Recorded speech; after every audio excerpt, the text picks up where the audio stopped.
All right. Hello. This is another beautiful episode of The First Mover. Welcome.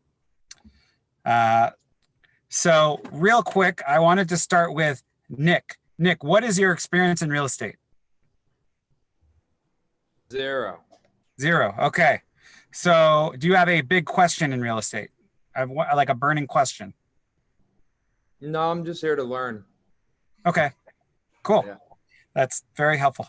We're good teachers, so don't worry about it. You're in good hands. We've got you. And Steve, what about you? Well, I have a burning question, I guess. Ooh. So let's see. This is our third house. Mm-hmm. And back in the old days when we bought our first couple houses, it was really easy to get loans and mortgages and second mortgages, and everything was cool. But as an entrepreneur and as a filmmaker, it appears that in 2020, nothing we possibly have is going to ever satisfy a bank as an entrepreneur or a filmmaker. So how the heck do you get mortgages these days? when you don't have like a regular, big company W-2 or whatever, when you're an entrepreneur. Absolutely. Well, I would suggest what's called a non-QM loan, which is basically a non-conforming loan. And there's all kinds of different loans. You could do asset-backed loans. You could do loans that are based on P&L statements. You could do, there's all kinds of different creative loans that you can do. But a blood sample these days, so just be prepared for that. Yeah, they'll know everything about you all the way down to your toenail type. But, it's possible to get it, and I can connect you when you're ready to people locally that can help you with that. Well, we moved to Southern California from Silicon Valley, and the prices there seem to be a lot higher in Silicon Valley than they are in Southern California. So we actually ended up buying our house. We don't have a mortgage at all, but then we realized, oh, well, maybe we should get a mortgage, or maybe we should borrow against our house. But it doesn't matter how much equity you have. If you're a filmmaker, the bank says, you're a filmmaker. We don't give loans to filmmakers. Their broker, so you'll be good. Yeah, so I basically need to figure. I'm sure that it's a little bit different in the culture down here, and there must be banks that recognize that the media and entertainment and film and entrepreneurial worlds are a little different than the W-2 world, and I'm just wondering where to get connected with people who actually understand our situation. Yeah. Absolutely. We actually have lenders that specialize in that. So contact me after the show and I can help you. I will do that. What you need. Harak, Nitish, welcome. All right. So let's hop into this.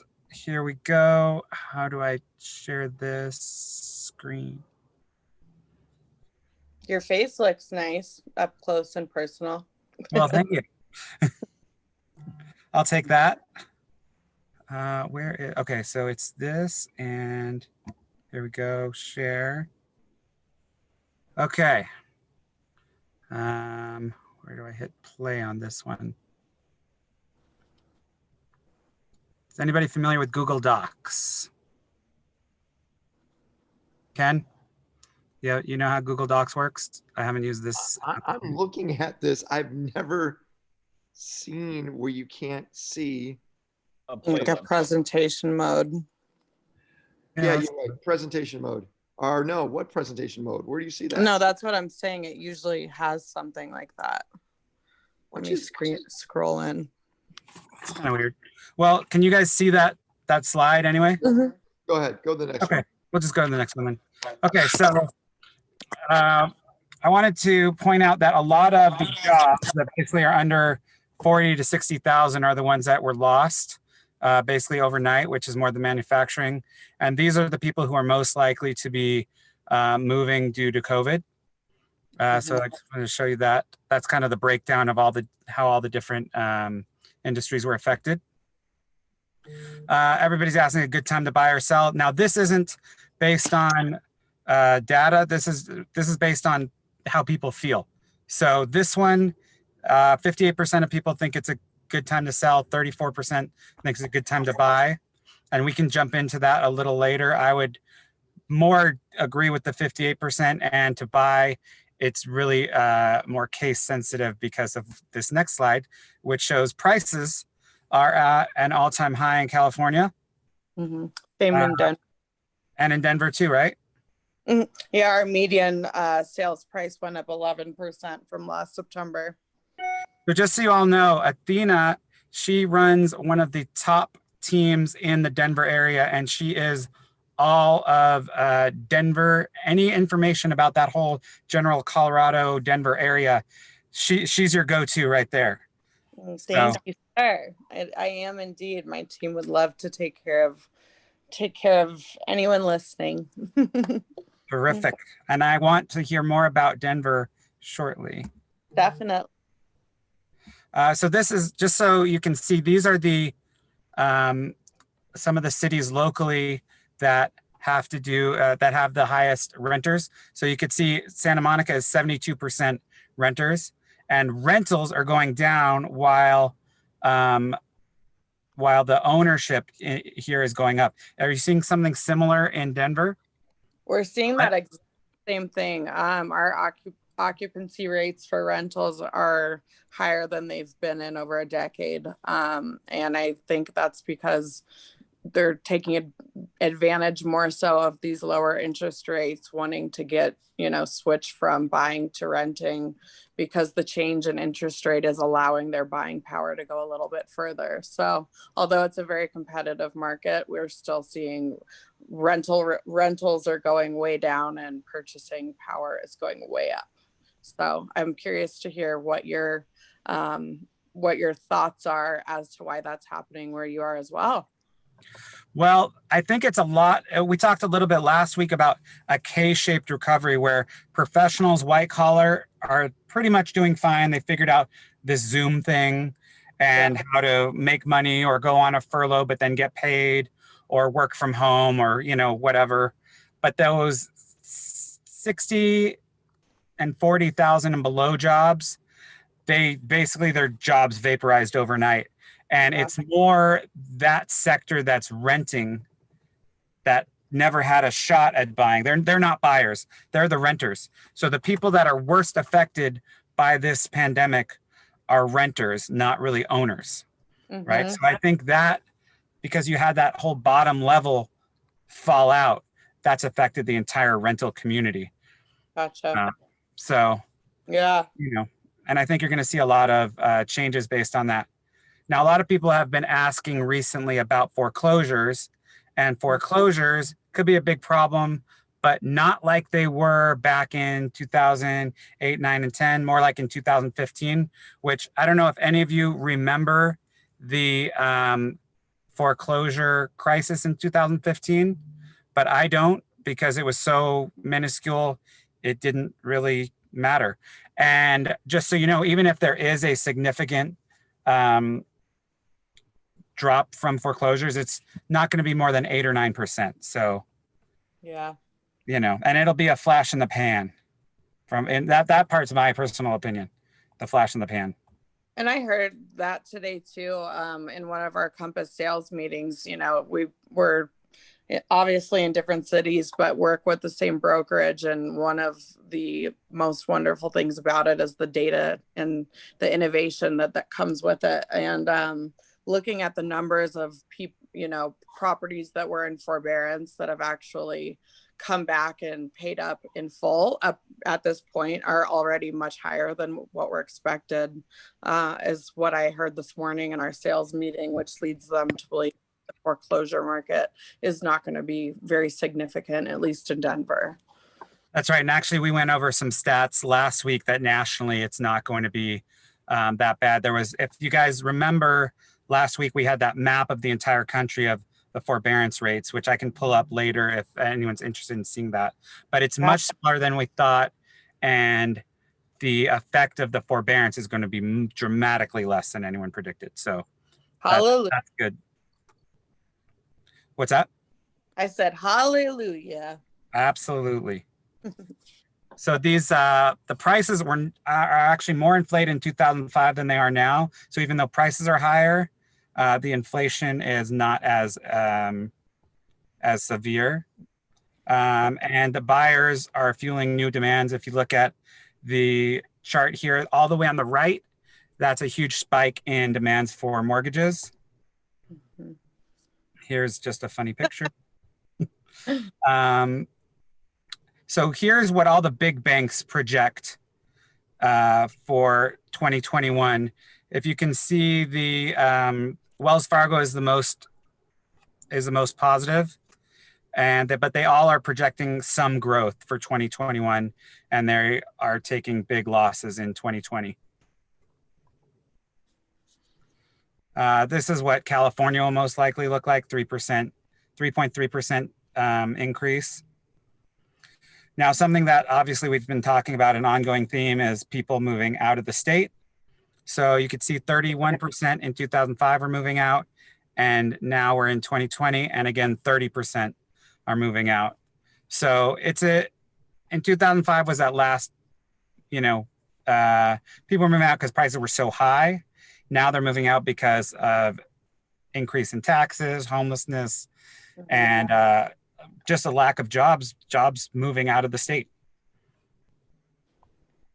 They're all coming to Denver, so we'll talk about that later. That's right. I heard that Denver is the most competitive market in the country right now. You and the rest of the world also heard that, and it's true.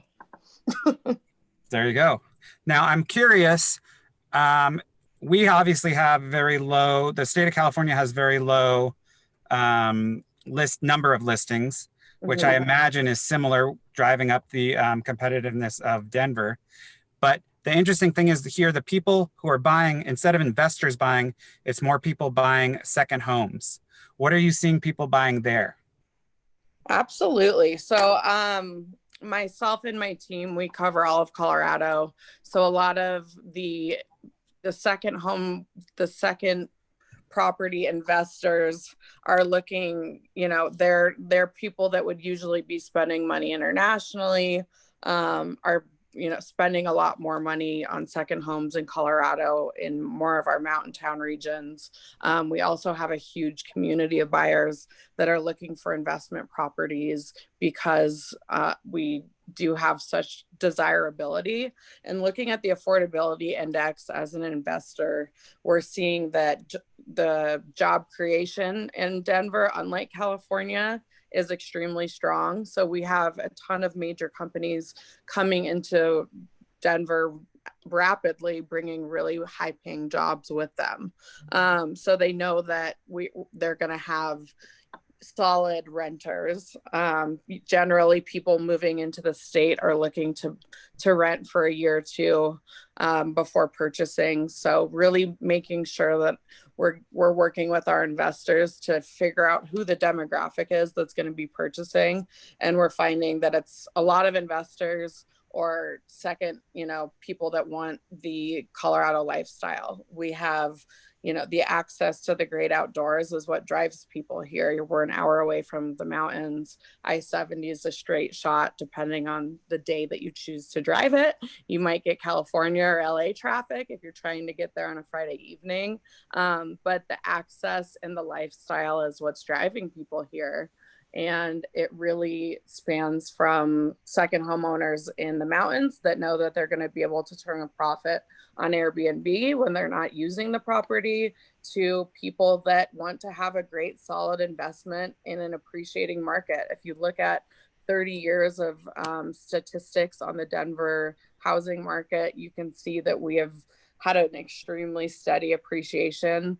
Even in 2012 or 2008, 2009, we had like a 2 to 3% decrease in appreciation, where the rest of the country was in the 20 to 50% range.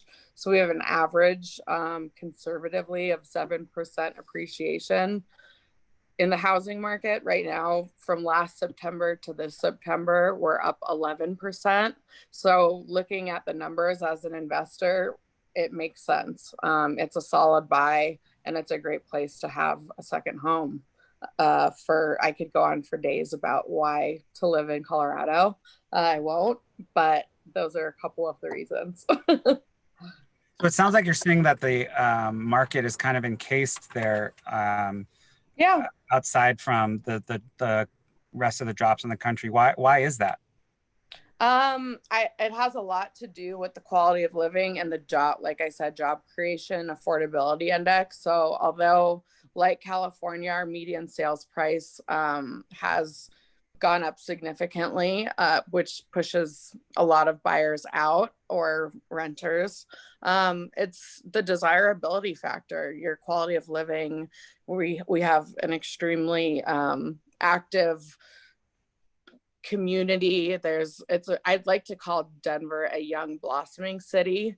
We're just now starting to see a lot more cultural growth in terms of from bars to restaurants, kind of getting to be on the more LA, New York, some of the big Chicago. We're starting to see some of that cultural influence coming into the city, and with it, it's bringing larger corporations, it's bringing the young professionals following them, and again, the fact that we're an hour away from the mountains, or a 15-minute drive if you want to go on a hike secluded in the middle of nowhere, as opposed to maybe just going up Runyon Canyon.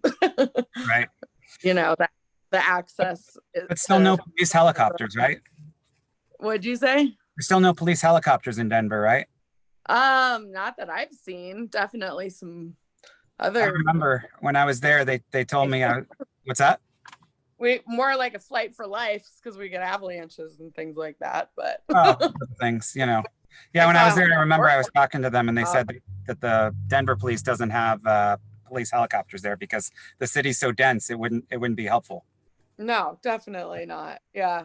It's going to be interesting though, because we're seeing so much growth. Like there is you mentioned a shortage of inventory, which drives a competitive market. That's absolutely the case here as well. Right.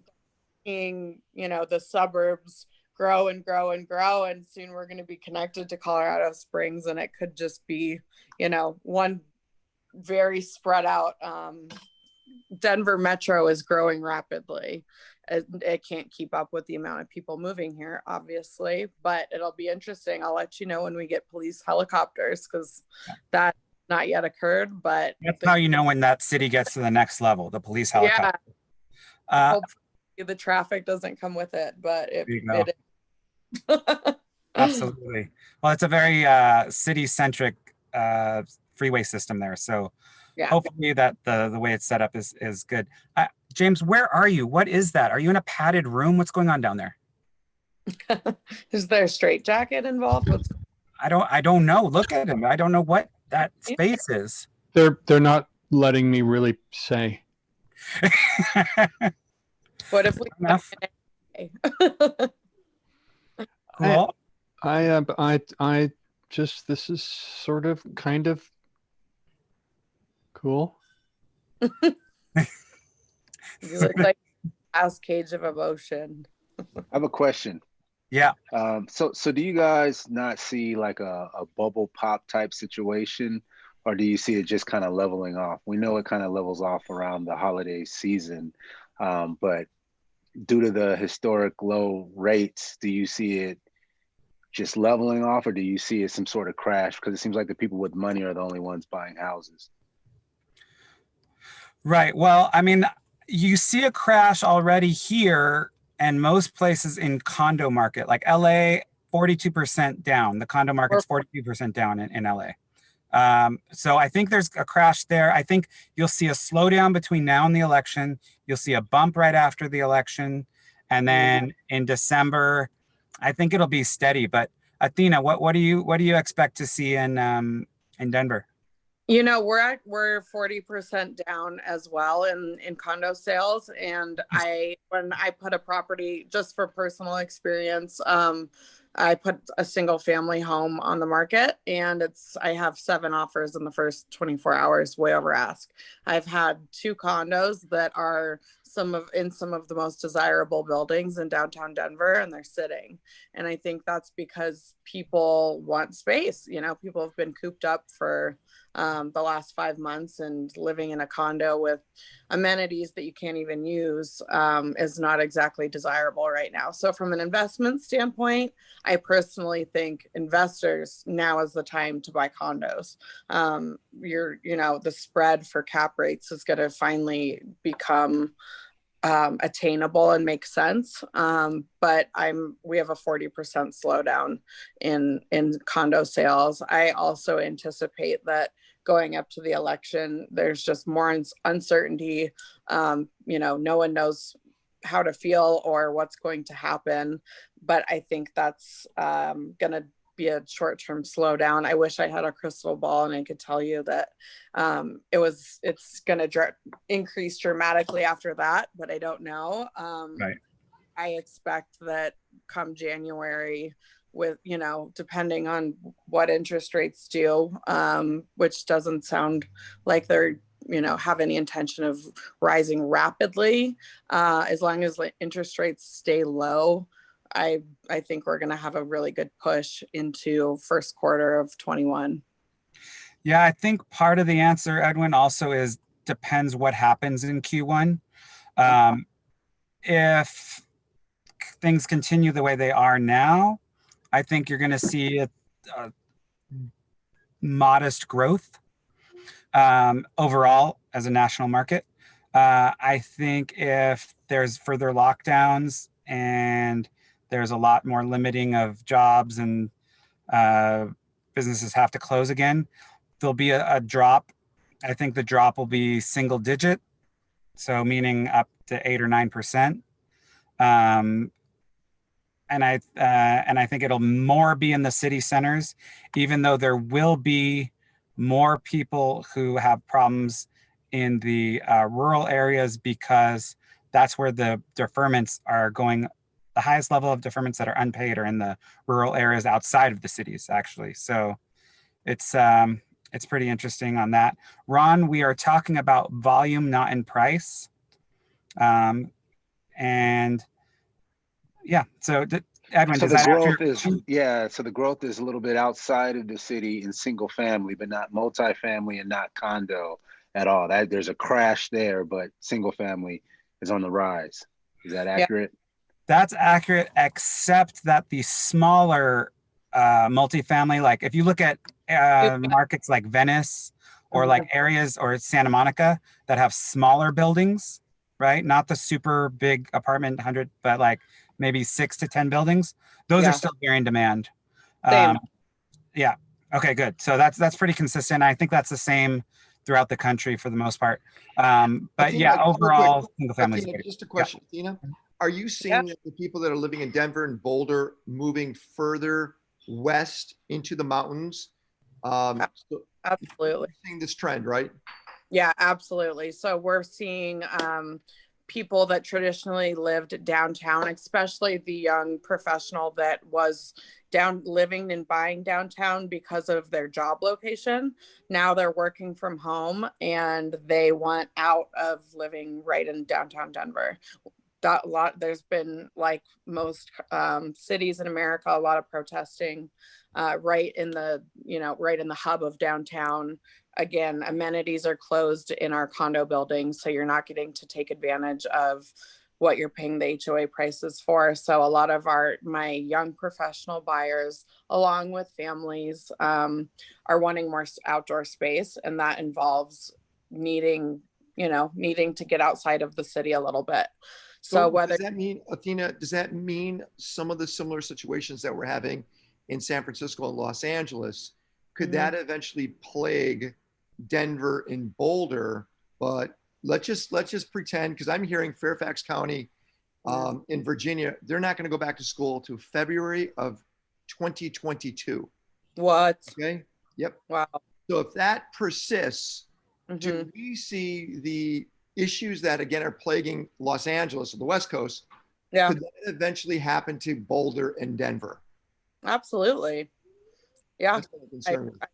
I think so. And it's I think the sense of uncertainty with where where our job market's going to go, whether it's going to continue to be work from home. I know, the Google headquarters here, along with Amazon, have implemented a lot of work from home until I've heard spring 2021. A lot of schools have gone back to normal, but there's so much uncertainty that is, I think once we have the election and kind of see how things pan out.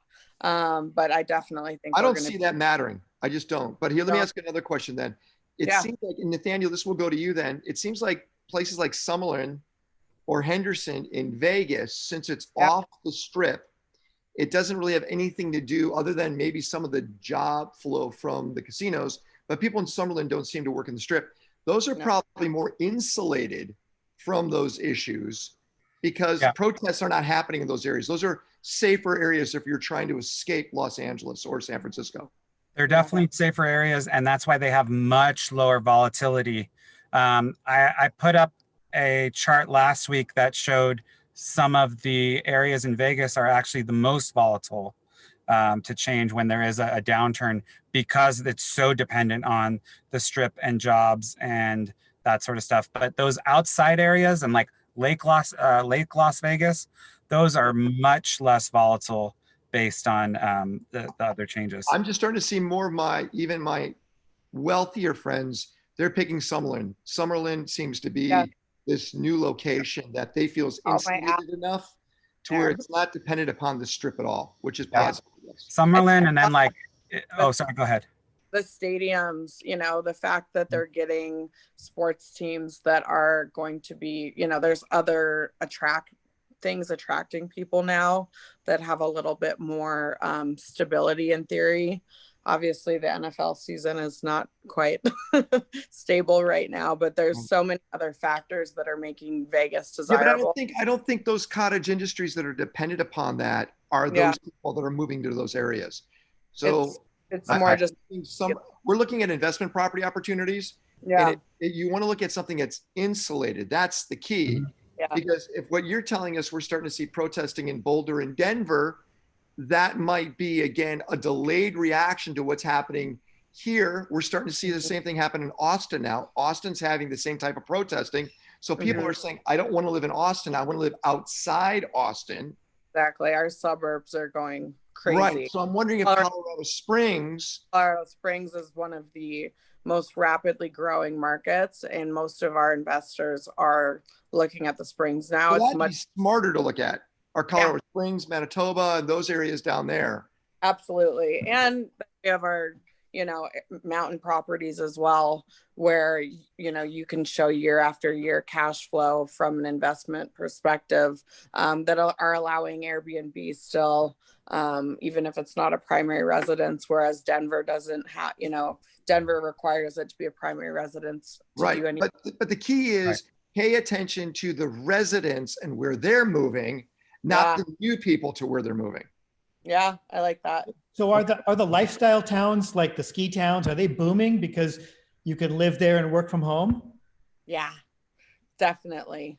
So I grew up, my past life was as a professional skier. I grew up skiing 300 days a year and developing in Breckenridge. So it's been fun to watch the markets and get to be selling more in, Vail, Aspen, Beaver Creek, Avon, Edwards, because it's a much more desirable place to be than any city right now. And we're seeing a ton of investors and second home owners wanting to be in the mountains. So it's been a fun. Like first home, I mean, there was always a second home market, but I wondered if people are just going and living there all year round because they can work from home and, still drive 2 hours to get into Denver, or still drive 2 hours to get into LA, if you have to, but.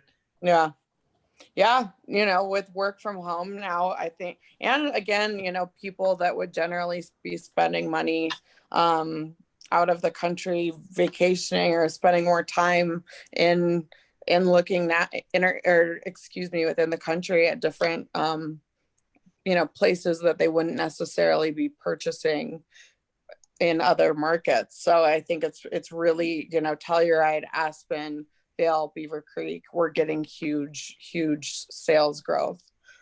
I mean, even where we are in Malibu, it was, at first it was like, wow, it's, it's a pain in the ass. It's an hour to drive into a meeting in LA when there's traffic. Now it's like, oh, it's only an hour. That's great. Yeah, exactly. Yeah. And just the ability of modern business and the fact that we can do this over Zoom.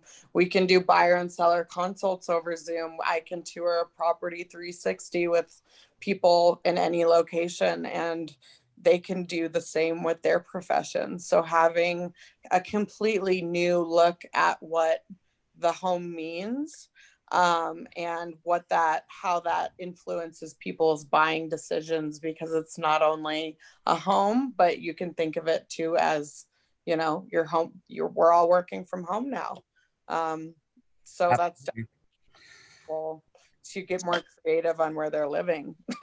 Speaking of that, I see a lot of people discussing Park City in the chat, and Utah is actually, from my personal experience, becoming a haven for several billionaires right now. I know at Really? least 4 different billionaires and their whole families moving to Utah. And then they're not Mormons, so it's not like a Mormon thing.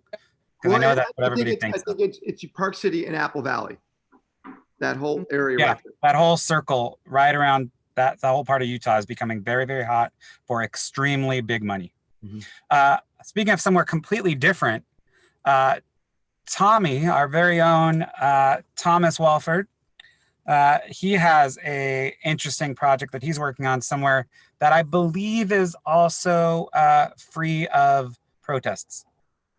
It's completely. We've had 4 or 5, but it's been super, like, everybody's been great. It's been like a big unity thing for us. I mean, here in the Deep South, like, that's a big deal, right? And so, but it was especially your state, everybody's armed. It's open carry. Yeah, it is. But that's probably why nothing popped off. Right.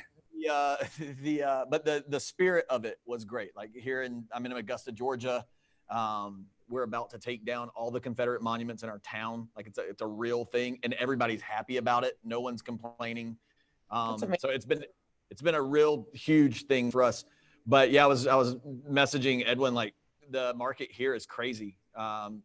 You guys will probably laugh or freak out, or one of the two, but I have a 4,300 square foot house that 2 years ago I paid $410,000 for, and this week it appraised for $665,000. And that's everywhere. I bought a house 60 days ago for $35,000, put 50 in it, and it appraised for $154,000 this week. And you can do that all day long here. I mean, you guys want to come to Augusta, come hang out. Fix and flip with you down there? Is that what you're saying? Bring it. Like, the guys, I would love to. Some of the metal brothers have been before, and I think we were a little early on that trip. They had just announced cyber was coming, and it sort of froze prices. Prices artificially inflated. And then because no one did anything for a year, now they've come down. For $10 million, you can buy my entire downtown. And I like one of those buildings a lot. Hey, Tommy, how is the Airbnb market down there? Full. All right. So we bought, I was telling Edwin, I'm putting 3 offers a week in, buying houses in the sub 100 range that are 3-bedroom houses. What? Oh yeah. Yeah, I bought one down there for $6,000 a few years ago. Yeah. So, Nathaniel, are we gonna go down together and go do some house shopping or what? Absolutely. Is there any Airbnb limitations, Tommy, where you have to live there, you have to claim it as a main residence or anything like that? Nope. There's very little legalities surrounding Airbnbs. So we actually put our first Airbnb on the market 2 days ago, and it's booked through the month of November. Because there is a huge shortage of houses. So here, sub 200, you can get a 4-bedroom house, like beautiful in a subdivision, basically brand new, but there's probably 7 of them in the market right now. They can't get houses up fast enough. We've had the Army has started moving all their people down to Fort Gordon now for all of Cyber Command. And so there's more people than there are houses. And so our Airbnb is booked 1 renter for a month. And Tommy, like, is the master still the dominant force where you're able to go? What type of, because that's got to be the event where you could actually go up 10x on the rent, right? Yeah. So for example, our nightly rent is about $160 a night to stay in our 4-bedroom house, which is competitive, and it get booked out really quick. Masters week, that'll be $1,200 a night. It'll be $400 a bedroom a night. Oh, Tommy, I really want you to talk about that project that you're doing. Yeah. Okay. Cool. So you like the And if first you could do move it in 5 minutes or less, that'd be great. Yeah, cool. So because of the Masters and because of the short-term rental situation, Andrew, my business partner, and I bought 145 acres, 8 miles out of town. That's the good thing about Augusta. It's really dense and then it's very wooded. So we bought 145 acres. We're turning it into a retreat center. We're going to land cabins on the area. So it's already, so I don't know if you can see the pictures. I'll get out of the way, but it's already been cleared. It's got freshwater ponds and waterfalls. It's gorgeous, lots of elevation, and we're going to land cabins and sell the rental rights to the cabins because of Masters. The rental rights are really the big asset. Nobody cares about this dirt here in Augusta, Georgia. But we're going to do that. And what we're going to do is set it up so that you buy the rental rights and everybody makes a 70-30 split with us to manage the land until you get all your money back. And then it splits, and we think it'll cash flow all your money back in 36 months. Wow. And then you still own the asset of the rental rights. So if you ever want to get out of it, you tell us you want to sell it. We'll put your rental rights back on the marketplace and you get all your money back. We think it's about 20% a year for the first 5 years, and then 10% a year after that once it flips. And you're building all prefab cabins, right? Yeah. So it costs about $100,000 to land a cabin, and that includes all the infrastructure and everything. They're huge. They're really nice. They're like about 1,000 square feet. They, air conditioned, all pre-wired, granite countertops, king size bedrooms. They're not tiny homes. They're really nice cabins, all wood, and they'll be on our property, managed by us. And the short-term rental right now is incredible. But we'll do events on property. So we're going to do a festival. We're going to do Airbnb. We're going to do weddings, that kind of thing, which is a huge thing. So that'll guarantee the rental rates moving forward. And you'll own the asset of the rental right. It's pretty awesome. I like it. I want to have you back and talk more about that later on. Yeah. Are you good to do that on a future week? Yeah, absolutely. Just let me know. Great. Terrific. So, James, what were you asking about Cyber Command? The NSA has moved the head of cybersecurity to Fort Gordon. That's where they run cybersecurity for the United States now. And they've built a cyber range, which is basically it's where they test cybersecurity. It's like an internet, but it's a closed system internet. So you can't actually destroy the internet with your virus. You can destroy the fake internet and either fix it or they just turn it off. Is a super simplified version of that. Was that what you were asking when you said Cyber Command? Yes. Okay. Yeah, that's wow. So it's a training camp for geeks. That's right. And not only that, but because it is it's something that you have to be next to. So there are cybersecurity companies from all over the world, because there's only a few of these anywhere. There's only, I think, 3 in the United States. And so there's cybersecurity companies from all over the world putting their offices right around this spot in Augusta. So this is creating another investment opportunity there. Huge investment opportunity. And we will delve into that. What's that? It's doubling our entire population. Jeez. Yeah. And that is there's such a high potential for investment in that city. It's crazy. But we will delve into that more. What's that? That's incredible. Yeah. And we can go down there, Athena, anytime. Just let me know. By the way, Athena, if you can put your contact information into the chat as well. We have some people who would like that. Now, I wanted to share one other thing. How do I go back to this? Okay. So we're going to skip over a few things. Oh, yeah. So, okay. So I don't know if you guys have ever seen this. This is a house. And this is the same house. It is built as a fortress. It's built as a fortress, and these are actually large pieces of concrete that slide and then lock in. Looks really homey. It's really warm and cozy, right? This is it from another angle from the street. Wow. Right? Very inviting, Dramatic. right? This is This what is I it wanted from the in the back. 60s. This is what I wanted in the 60s, just so I could smoke a bowl in peace. Let's come to Denver. There you go. It's only you have a huge green market there actually, which it's fascinating because similar laws, but your culture there is very different around that. Yeah, we have a When I was very there. strong 420 culture, complete with 420 bus tours that'll pick you up at the airport. There you go. Nice, nice. So this, by the way, this is designed. This is a fortress as well here in the Hollywood Hills, and this is designed by a yacht security specialist. That So- exists? Yes, it does, because those super yachts, you know, you're floating around on 100, 200, 300, $1 billion in the Yeah. middle of the ocean. You got to be safe somehow. That's You a can only have helipad. so many guns. That's a helipad. So that is a helipad up there. And then down below, there is a Batcave-like entrance to a 12-car garage. That you see, that white thing is just a storage space. That's not actually the entrance to the garage. There are 6 panic rooms that you can't see, and they're not in the plans. It only revealed to the owner. Is that for different kinds of panic? All kinds of panic. That's right. The kind of panic that you're in the room for, maybe not. Or what you're in, but that looks terrible. It's So- very peaceful in here. I bet it is. Yeah. It looks like it. It looks very calm. Where is that, Nathaniel? Which one? This one? insane thing. This Star Trek 3D chessboard thing here. Well, the one here is in the Hollywood Hills. The other one I have to check. It's somewhere. I think it's somewhere in Northern California, but I have to double check. It's designed for a zombie apocalypse. It's called the Zombie House. Wow. So you know.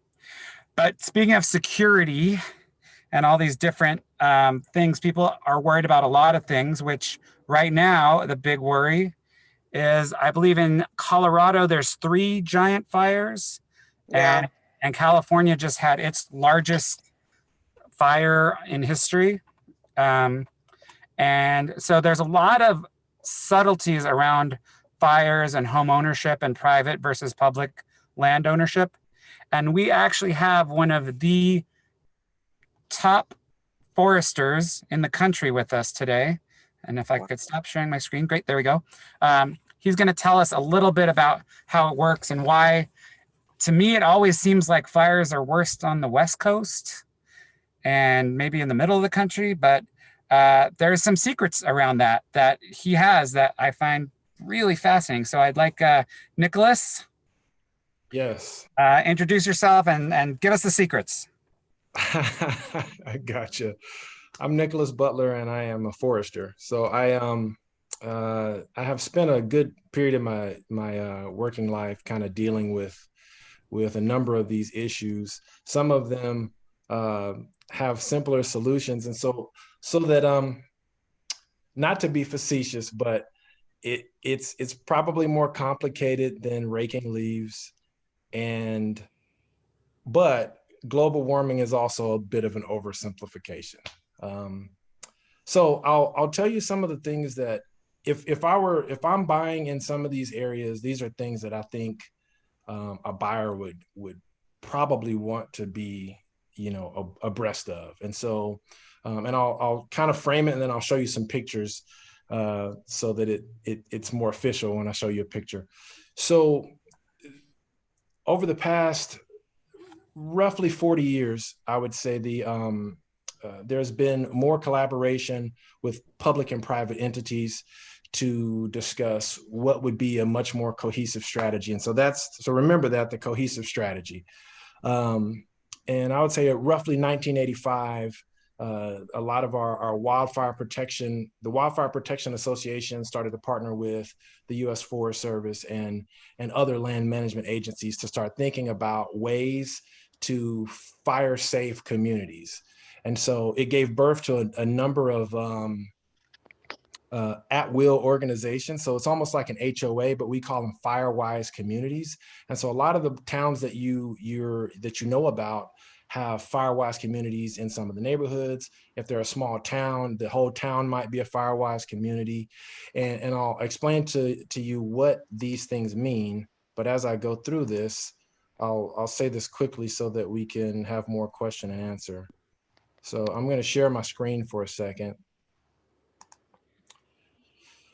So think about a couple of things.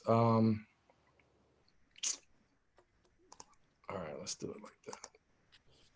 All right. So when you think about some of these things,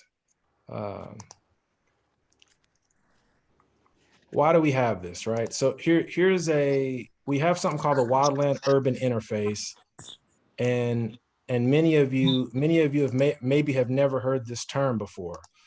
So Wildland Urban Interface is essentially everywhere where we have, forest land that is intermingled or surrounding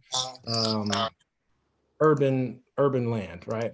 So here's just Southern California. So over here on the legend, you see yellow for interface and oranges for intermix. And so from here, this is Southern California. So from here, you see a lot of red, which stands for medium and high density housing. But then when you start to zoom in and you start to see a little bit more orange, so this is Malibu right here. So you probably notice a whole lot of orange in. Steve, where are you on that map? Probably in the orange part. Yeah, so here's Malibu right here. Malibu is pretty much all yellow. This is where the congregation is. So Again, what does interface and intermix represent? What does that mean? So what this means is that you live adjacent to or within a forest setting. So wildland urban interface is the term. In land management, we just call it WUI, but this is, and I've always thought about this because when I've gone around to look at places to buy or even rent, I've always thought, man, like, you probably, that's a beautiful view, but there's some responsibility that comes along with this. So I'm not saying this to discourage anybody. So here's where the cohesive strategy comes in, right? So, and by the way, you can look at anywhere, right? So there's Vegas. Not so bad in Vegas until you get out towards Henderson. And so this isn't necessary to discourage you. I can go look Denver. Where's Denver at? That's what I was gonna do. I was like, well, maybe Yeah. let's see. Hey, while we're looking at this map, remember we had talked about why it seems like so many fires happen on the West Coast and why there's so much property destruction and why it doesn't seem like that on the East Coast in the middle of the country. Yeah. Are you? Yeah. Yes. Yes. I don't want to jump Yeah. ahead, but Yeah. Where is Denver? Um, Lakewood. It's in Colorado. Right Yeah. there. Well, I know that part. I was Where all the kidding. red is. probably Yeah. up where the red is, right? That's probably Boulder. This Oh, is Boulder. So don't move to Boulder. Looks like. Nicholas, these interfaces aren't all the same. I mean, if you look at like the Santa Monica Mountains, correct. It's shrubs that burn every 20 years for the last 2,000 years. And the other It is. are in like forests. It is. So let's talk about that so you see there's a lot of orange once you get around some of these places, right? So to answer what you were asking me to talk about, Nathaniel, so when we start looking at why we have fires, right? So when we just look at the country right here. So if you were to sort of cut the country in half, so the eastern half of the country is primarily private land.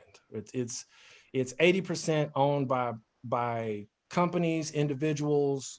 It's mostly private land. The western half of the United States is mostly public land. I would say it's 80% public land. Interesting. And so what happens?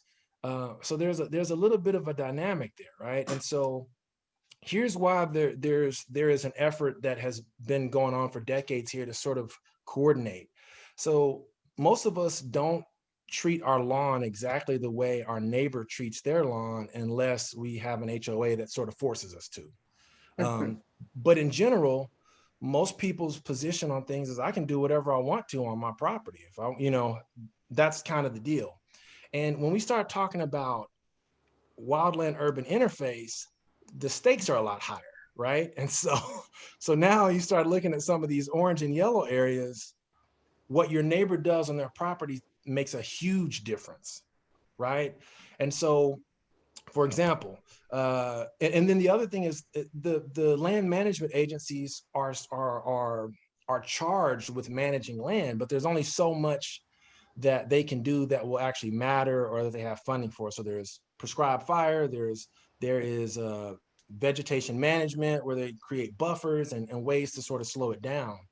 And this is unique in all parts of the country because there are different vegetation types. Steve, you brought up chaparral. And so chaparral is a high frequency vegetation type. And so you'll typically see that burn, at least every decade or less, sometimes. And so we're really good at putting out fires that are easy to put out. And so here's what happens. And these are things that I just think I would pay attention to these things if I'm buying in these areas. And so let's just do 20 years in Southern California here. This is all the fires in 20 years. Here's the 90s. So is the red fire or black fire or both of them fire? They're all. So black is everything that's within the last 10 years. Okay, got it. And then this sort of dried up blood color right here is everything in the last 20 years. And you can see some of it overlaps some of the black. Mm-hmm. You want to buy right after a fire because it's not going to come back for another 10 years. Maybe. If it's chaparral, it might be less than 10 years because we have a much higher. So nowadays the fire return interval is a little bit higher because of urbanization, right? And here's another key part that you probably want to think about. So here's California. If it'll take a second to load up, but so when you think of why do fires start? Like why are we having so many wildfires? So in Northern California and most of the mountain states, there's a lot of lightning strikes. So most of these fires are starting by natural means. In Southern California, the majority of the fires are caused by, negligence or individuals, car fires, gender reveal parties, right? Right. They're started by homeless people that start warming fires, people it's human fire. It's all human cause. Yes. And you'll see across the state, we have aging infrastructure, right? And so some of the big settlements that you've seen paid out by PG&E or Public Works are because, power lines arc sometimes, especially when they are in disrepair. But aren't a significant number of them also via lightning strikes and natural causes? In Northern California, not in Southern California. We don't get a ton of lightning strikes in LA County, as it turns out. Does that make sense? And the other thing is that's also a function of higher elevations. Like when I lived in Utah, I mean, you saw it happening. Like you could literally see one tree fire starting, with a lightning storm. So these are all things I think are important to pay attention to. It doesn't mean you shouldn't buy here, but I'll give you a really good example, and this is not a plug for Santa Clarita. Look at how everything is around Santa Clarita or around the edge of Santa Clarita. Santa Clarita, the new Marina del Rey, as we've called it on this show. Is that what? So Santa Edwin, Clarita, good job. So Santa Clarita they've done sort of this smart community development where they put most of their power lines underground so that they are no longer a fire danger. They're smart about their hazardous fuel reduction. And this is ideally what you want to see a community do. This is taking ownership. That doesn't mean they don't have fires, right? Because this one happened in the last 10 years, right? And there's still some around the edge of them because Santa Clarita is amongst all of these. but a lot of places haven't caught up with the cost of this, right? Because it's not cheap. When you buy a house, like for example, Lake Arrowhead, and then I'll stop in case y'all have questions. You buy a house in Lake Arrowhead, it's going to be hard for me to find it on this map, but it's in the San Bernardino Mountains. There it is. So when you buy a house in Lake Arrowhead, in the Lake Arrowhead community, like in general, you know, there's a ton of pine trees there, and I think in the early 2000s we had a massive bark beetle outbreak, and so a lot of dead trees. So what that means is the potential for it to burn is much higher. We had that here in Colorado as well. Yeah, right. And so this is some of the stuff that you got to think about when you're moving to some of these wooded areas, is pestilence, because that also brings that, along with global warming and all these other things, you know, will cause wildfires. And one of the things I remember people saying, because I had to go out there and talk to folks, is they would say, well, listen, you know, they're telling me I need to reduce the number of trees on my property by 50%. I have 2 acres, which isn't very much, but it's about the size of 2 football fields. And so they would say, well, it costs $1,000 to cut down one of these 20, 30-inch trees. And I don't have, you know, I've got, you know, 800 trees on my property. I don't have, you know, $400,000 to reduce this. And so so to me, this is what the challenge is, you know, on a day-to-day basis, is essentially people buying in places where they don't really understand the responsibility. And because you can do all the work, but if your neighbor isn't, it's sort of, the system breaks down a little bit. So you need to get somewhere with an area plan, or what would you call it? It's called a community wildfire protection plan. And normally the state or the county will work with communities to do this. And so this is why you want to know if you live in a wildfire, a fire-wise community. Firewise community. And you can go to firewise.org. I'm not promoting any of these organizations. I'm just stating the facts. Thank you.